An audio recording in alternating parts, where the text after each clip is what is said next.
Hi, I'm the academic astrologer, and I'm here to talk to you today about PCOS.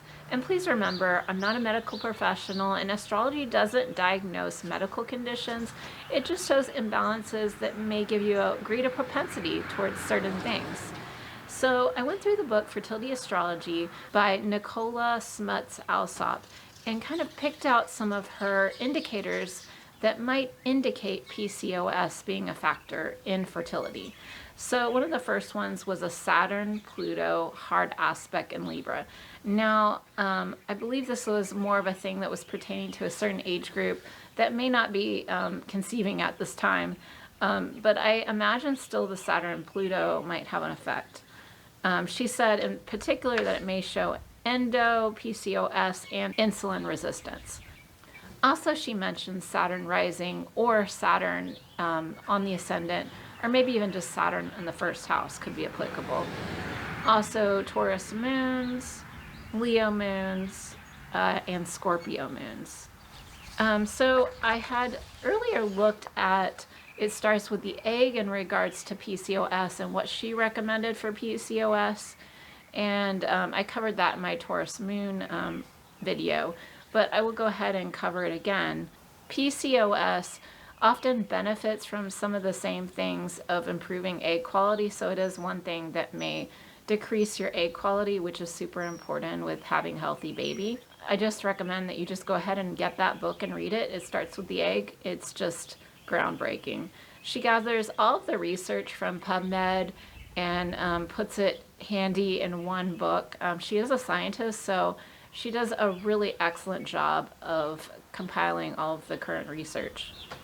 It is very hard nowadays for the research actually to get out in the hands of the people. I mean, the government's been doing a lot of things to try to get that research out in the public, but it's still really hard to get it from the researchers into the clinicians' hands and into the people.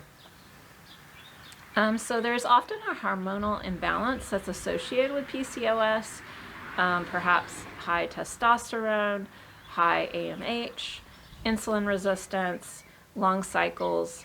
And so one of the things that she indicates in that book that might be helpful is Myo-Inositol. She said also to focus on antioxidants.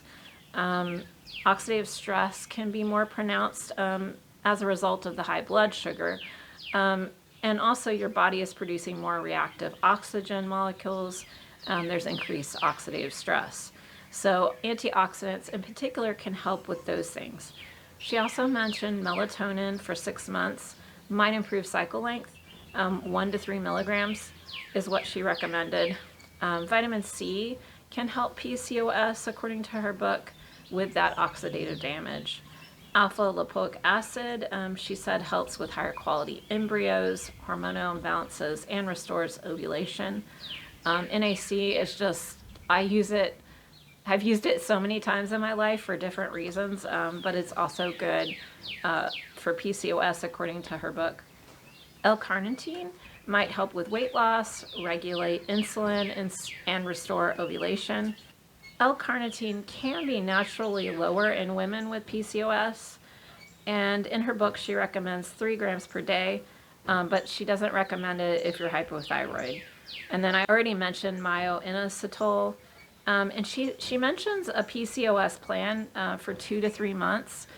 She talks about a good prenatal with food, folate or methylfolate, Myo-Inositol, Ubiquinol or CoQ10, L-alpha lipoic acid, NAC, L-Carnitine, Melatonin.